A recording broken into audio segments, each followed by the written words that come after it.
Go! You're frozen before the wind even touches you.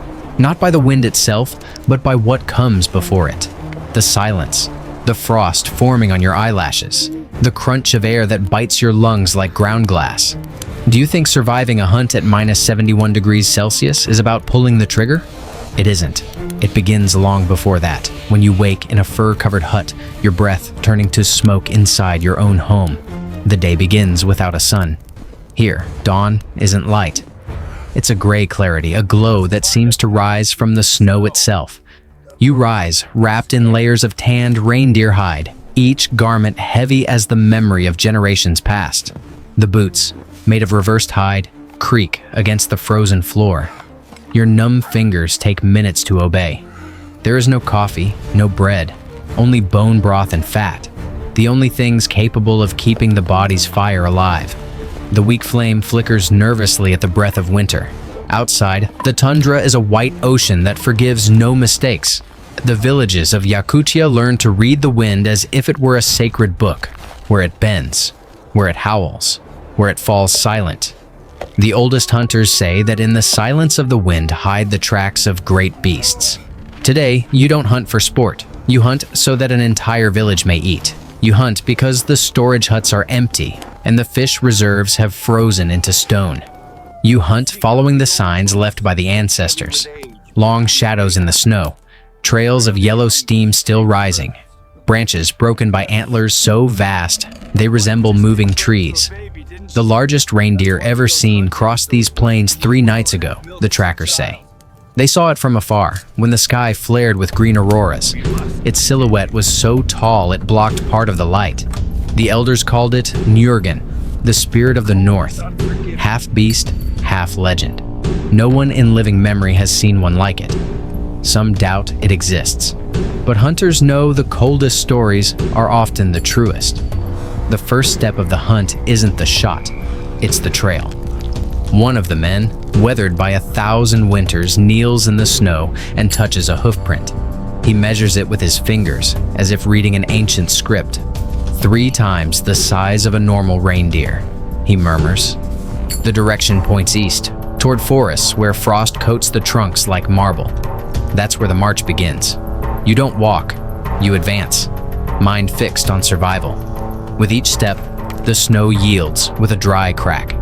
Your eyelashes glaze over, and every breath becomes a cloud that freezes before it fades. The skin on your face burns as if struck with needles. At minus 71 degrees Celsius, air isn't breathed, it's chewed. The gear is simple, because luxury does not survive here. An old rifle, repaired more times than it's been fired. A dog-drawn sled, a bone knife, a rope braided from sinew. Yakut hunters need no compass, no map. They follow the lines of the wind and the signs in the snow. They know a tree leaning north marks shelter, and a circle of tracks means the beast rested and will return. For hours, nothing moves. Only the sound of footsteps on the tundra and the panting of dogs. At times, the youngest hunter lifts his eyes to search the horizon. But there is no horizon. Everything is white, infinite, a frozen desert where sky and earth are one. Suddenly, one of the dogs halts. Its ears rise and the silence tightens like a drawn bowstring. Ahead, between the bluish shadows of birches, stands a motionless figure. Giant. Its breath forms a cloud that shimmers like stardust. Its antlers, wide and branching, seem to hold up the sky. There it is, the largest reindeer ever seen. No one speaks. No one breathes more than necessary. Here, sound can kill. The animal lifts its head, scents the air, and stamps the snow, scattering a burst of frost. The hunters move in silence, forming a semicircle. No shouting, no chase, only patience. Every step measured by centuries of experience. The lead hunter kneels, resting the rifle on one knee. His finger trembles, not from fear, but from cold, gnawing the bones. He aims for the neck, just behind the jaw. Breath stops. The entire world narrows to the instant between finger and trigger. The shot vanishes into the echoes of the wind. The beast stumbles, takes 3 steps, and falls. There is no celebration. Here, death is no trophy. It's a ceremony. The hunters approach slowly with reverence. One strokes the reindeer's forehead and whispers ancient words, thanking the forest spirit for its sacrifice. The blood, touching the snow, freezes in seconds. The body is so massive that 5 men can't move it at first. Its flesh, its hide, its antlers, everything will serve. Nothing is wasted. The hunt is not conquest, it is covenant. What dies today will feed many. The return journey will be slow, hauling the giant piece by piece on sleds. The wind will keep howling, but now every gust will carry the scent of life, fat, meat, smoke.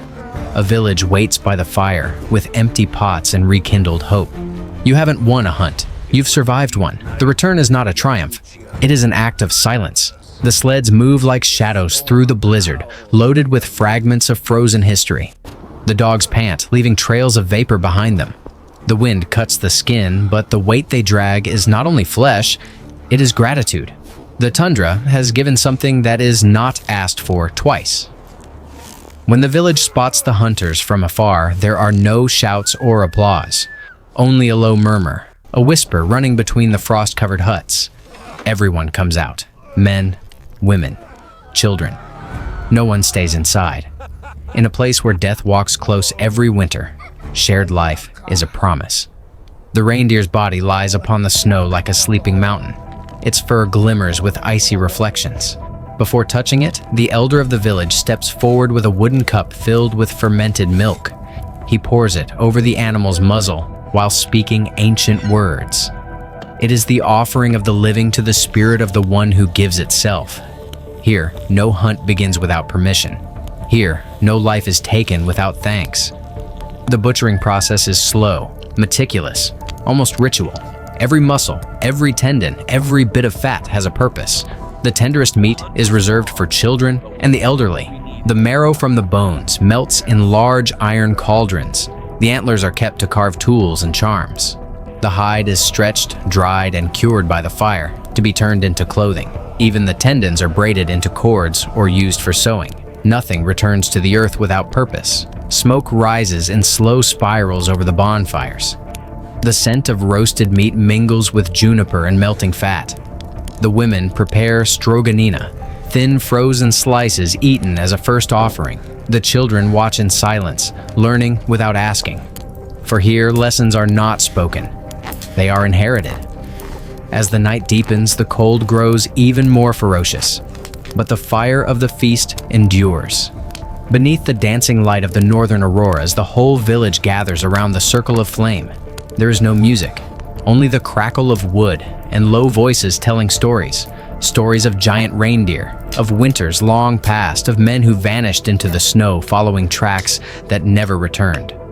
One of the younger hunters, his hands still marked by the rifle, distributes pieces of meat. There are no hierarchies, only gratitude. In each bite, the community acknowledges something greater than themselves. The tundra, the wind, the spirits, the invisible chain that binds the living to the dead and humans to animals. As the fire illuminates their weathered faces, the silhouette of the reindeer still seems present, reflected in the snow like a guardian. Some claim to see for an instant its shadow rising with the northern lights, walking again into the forest, free, eternal. When the last piece of meat is shared and the flames begin to fade, the elder stands. "May this winter remember our respect," he says. The words hang in the frozen air like crystals that never fall. The village will return to sleep beneath hides and frost, with full stomachs and quiet hearts. Tomorrow, the reindeer's tracks will be covered by snowdrift, but its presence will remain. In stories, in songs, in knives carved from its antlers, in the children who will grow knowing that one does not hunt for hunger, but for balance. In Yakutia, survival is not about conquering nature. It is about listening to her, walking with her, giving thanks for what she gives and what she takes. And tonight, beneath a sky of green lights, an entire village lives thanks to a giant who allowed himself to be found. Subscribe if you liked this documentary and share with people how maybe like it.